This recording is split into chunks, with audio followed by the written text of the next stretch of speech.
Hola, ¿cómo están? Muy buenos días. Hoy estamos con Luis Eduardo Escobar, gerente de estudios de Imaginación, con quien vamos a conversar sobre el sistema tributario del país, qué tan eficiente es y qué tan perfectible, para tomar todo lo que está sobre la mesa hoy y las discusiones que se han dado respecto a esta materia. ¿Cómo estás, Luis Eduardo? Hola, buenos días, Ídolo, gusto verte. Igualmente, Luis Eduardo.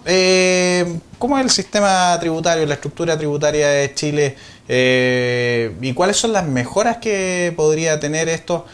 Pensando en que se habla mucho de este tema para abordar los temas sociales que están sobre la mesa.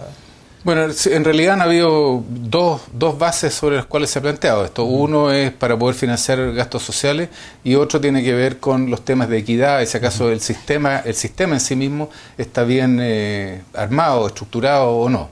¿Es bueno el sistema chileno o no? Bueno, yo diría que no. Los textos dicen que hay 4 criterios que uno debería usar para evaluar o diseñar un sistema tributario, que tiene que recolectar suficientes recursos como para financiar los gastos que la sociedad ha decidido enfrentar, y nosotros, si no fuera por el cobre, no cumpliríamos ese criterio. O sea, no estamos gastando el cobre para poder financiar gastos corrientes. En segundo lugar, debería el sistema no afectar de la menor manera posible la asignación de recursos, o sea, que no incentive a la gente a gastar en una cosa o en otra, o invertir de una manera u otra, producto del sistema tributario. Y nosotros tenemos un sistema que favorece la inversión en capital físico en vez de la inversión en capital humano, así que también distorsiona la asignación de recursos. En tercer lugar, debería ser equitativo horizontalmente, en el sentido de que gente que está más o menos en la misma posición de ingresos debiera pagar más o menos la misma cantidad de impuestos, y en Chile eso no ocurre.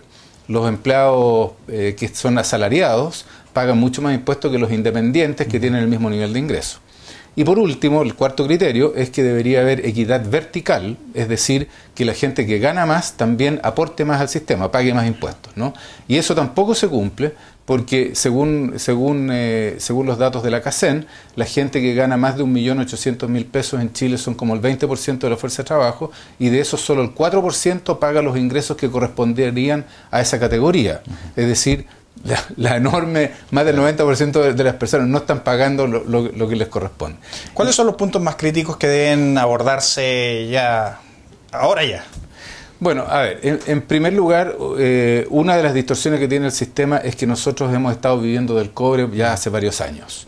Y eso es malo desde el punto de vista de que el cobre es un recurso que se va a acabar algún día, y entonces nos estamos gastando los ahorros del chanchito, digamos, que están en el cobre. Así es que necesitamos hacer un esfuerzo de impuestos domésticos mucho más grande de lo que hemos hecho hasta ahora. En segundo lugar, tenemos distorsiones en los impuestos que pagan las personas. Nosotros aquí en Chile no incluimos, hay muchos gastos que las personas pueden hacer a través de las empresas. Tú vas a un restaurante a almorzar y el mozo te pregunta, ¿quieres factura o quieres boleta? Claro. Entonces, pero factura, ¿por qué voy a descontar impuestos por sentarme en un restaurante? Y si son gastos de representación, los incluiré como boleta, como cualquier otra cosa, pero a declaración de uno no tiene sentido. En fin, también hay cosas que afectan el impuesto a la renta, sobre todo de la gente de más altos ingresos, que hay una cantidad de mecanismos de elusión. Por ejemplo, si tú compras acciones que se transan en bolsa con cierta regularidad, estás exento de la ganancia de capitales. Pero por el contrario, si acaso tú eres una AFP, eso sí paga impuestos. Entonces, los más pobres de Chile están pagando impuestos de ganancia de capitales y no así los más ricos. ¿Qué efecto podría tener esto, pensando en este punto que señalas, dentro del mercado financiero chileno? ¿No sería un factor más negativo quizá o no?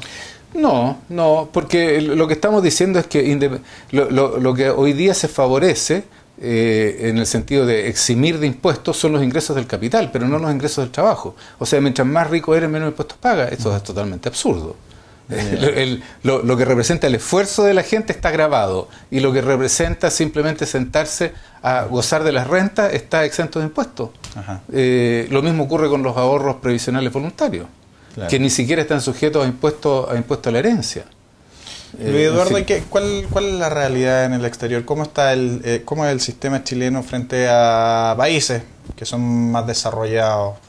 Se habla mucho de la inequidad que hay en el país, de hecho, informe reciente de la OCDE lo señala. Pero en el tema tributario, ¿cómo es el sistema? Bueno, en el tema tributario no tengo los números a mano, pero en el tema tributario sí me acuerdo, digamos, de la situación. En el tema tributario, por ejemplo, en los países europeos, la distribución del ingreso mejora significativamente después de impuestos en relación a antes de impuestos. En Chile se empeora. O sea, la distribución del ingreso en Chile después de pagar impuestos es peor que antes de pagar impuestos. Lo que la mejora es el gasto, pero eso también es cierto en los países industriales. Entonces, nuestro sistema tributario es un sistema que favorece la concentración y la acumulación de riqueza, y en cambio en los otros, en los países desarrollados, no tiene ese sesgo. Probablemente la gran excepción a esa regla dentro de los países de la OCDE es Estados Unidos, que tiene un sistema tributario sumamente complicado, que está lleno de exenciones, y donde las virtudes de la ilusión se han llevado a una exquisitez poco vista en el mundo. Ok, muchas gracias, Luis Eduardo. No hay de qué, Ítalo, gusto verte. Luis Eduardo Escobar, gerente de estudios de Imaginación, entregándonos una visión crítica respecto al sistema tributario que hay en el país. Buenas tardes.